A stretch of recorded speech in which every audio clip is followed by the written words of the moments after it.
सैकड़ों वर्षों से हम सुनते चले आ रहे हैं कि 33 करोड़ देवता और 56 करोड़ देवी ये सब भारत में निवास करते हैं।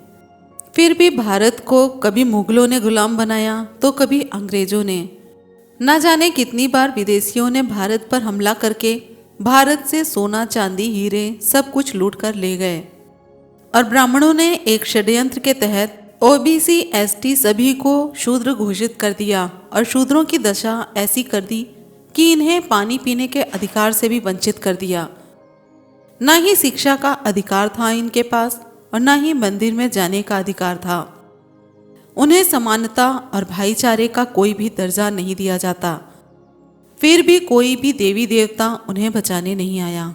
शूद्रों की स्थिति ऐसी बना दी गई, उनके गले में मटकी और कमर में झाड़ू बांध दिया गया। न जाने कितने वर्षों तक यह प्रताड़ना उनको झेलनी पड़ी। क्या आपको पता है कि शूद्रों को इस गुलामी से किसने मुक्त कराया? जय भीम, नमो बुद्धाय। शायद आप सही सोच रहे हैं, वो थे हमारे परम पूज्य बोधिसत्व बाबा साहेब भीमराव अंबेडकर। इन्होंने संघर्ष करके अपने संविधान के माध्यम से अपनी कलम की ताकत से सिर्फ और सिर्फ शूद्र समाज को ही नहीं आज़ाद करवाया, बल्कि इन बंधनों से हम महिलाओं को भी मुक्त कराया। क्योंकि शूद्र तो अछूत थे ही। महिलाएं किसी भी वर्ण की हों, किसी भी जाति की हों, वो भी शूद्र के समान ही शिक्षा पाने से वंचित थी। महिलाओं को शिक्षा दिलाने का अधिकार बाबा साहेब के द्वारा ही मिला है।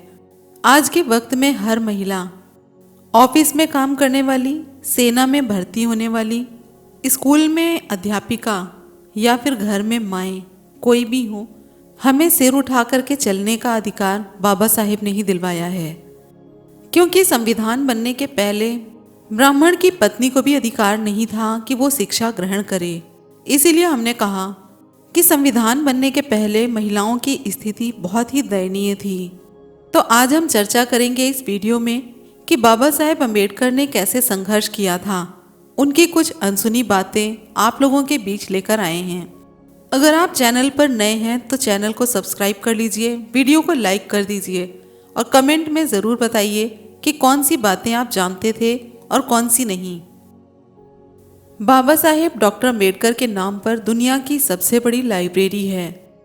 दुनिया के सर्वश्रेष्ठ स्कॉलर मिस्टर जॉन गुंजन ने अपनी किताब में, जो उनकी किताब थी इनसाइड एशिया, उसी किताब में उन्होंने लिखा है कि बाबा साहेब अम्बेडकर के पास दुनिया की सबसे बड़ी लाइब्रेरी है, जिसमें सन 1938 में उनके पास टोटल 8000 किताबें थी।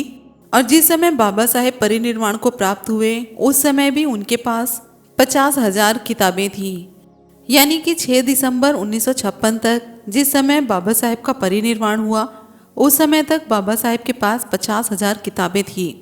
स्कॉलर जॉन गुंजन ने अपनी किताब में लिखा है कि लोग रहने के लिए मकान बनाते हैं और बाबा साहेब एक इकलौते ऐसे व्यक्ति हैं जिन्होंने किताब के लिए राजगिरी बनवाया था। बाबा साहेब और के.आर. नारायण दोनों ही शेड्यूल कास्ट के थे। वही शेड्यूल कास्ट जिसको ब्राह्मणों ने सदियों तक शिक्षा से वंचित रखा और जब मौका मिला तुरंत ही उन्होंने अपना इतिहास लिख डाला। बाबा साहेब अम्बेडकर के पास 64 विषय, 32 डिग्री और 9 भाषाओं का ज्ञान था। गांधी और मनुवादी दोनों लोग मिलकर देश का नाम हिंदुस्तान रखना चाहते थे, लेकिन एक थे बाबा साहेब अम्बेडकर, जो कि शेर की तरह अकेले लड़ते लड़ते 17 दिनों के संघर्ष के बाद देश का नाम भारत रखवाया।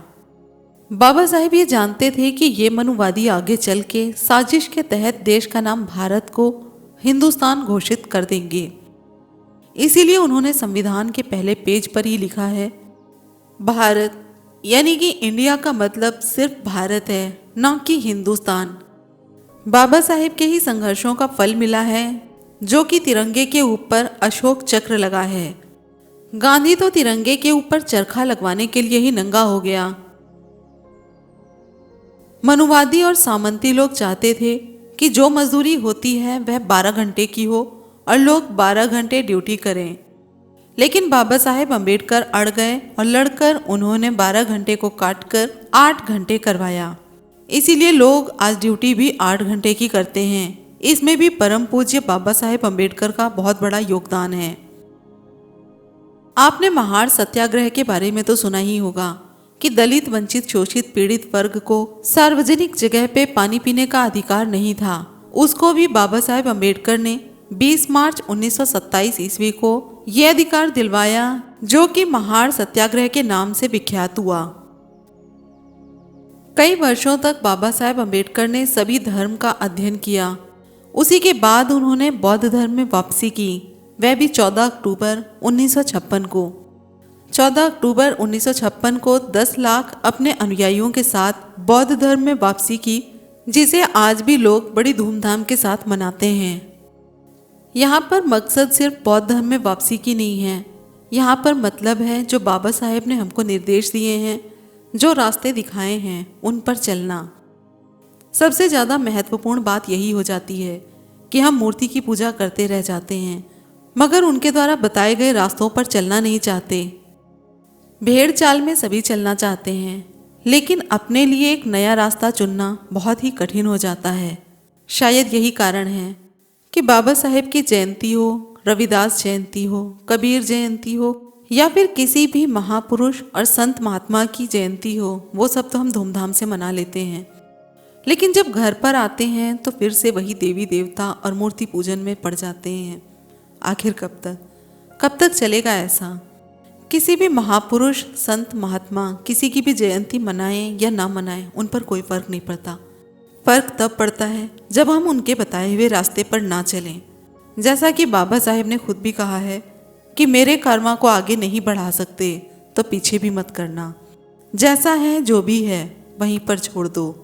क्योंकि बाबा साहेब ये अच्छी तरह से जानते थे कि इस कर्मा को आगे बढ़ाने के लिए कितनी कुर्बानियों की ज़रूरत पड़ती है, जो कि उन्होंने खुद भी दी थी, अपने बच्चों की, अपनी पत्नी की और अपनी खुद भी।